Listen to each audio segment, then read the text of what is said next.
Now to politics. President Trump is doubling down on wrong information about the hurricane, despite being publicly corrected by the National Weather Service. It started when he tweeted on Sunday that Alabama would, quote, most likely be hit much harder than anticipated. The National Weather Service then tweeted, Alabama will not see any impacts from Dorian. We repeat, no impacts from Hurricane Dorian will be felt across Alabama. The system will remain too far east. Trump then went back to Twitter to claim that what he posted about Alabama was true, adding, quote, under certain original scenarios, it was in fact correct that Alabama could have received some hurt. Always good to be prepared.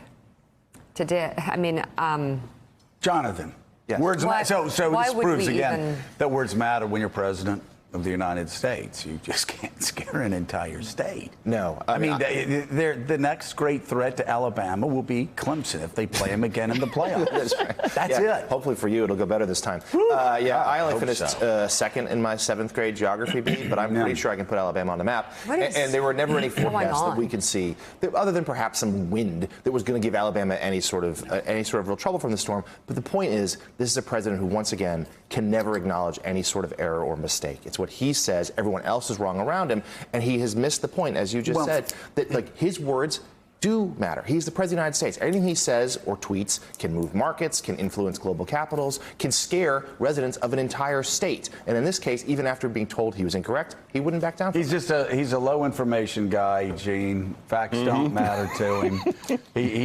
We're talking about the Poland tweet. Congratulations to Poland. He'll try to get a spin on that. But it was interesting after he was caught talking history, he quickly changed the subject to something he was more comfortable with.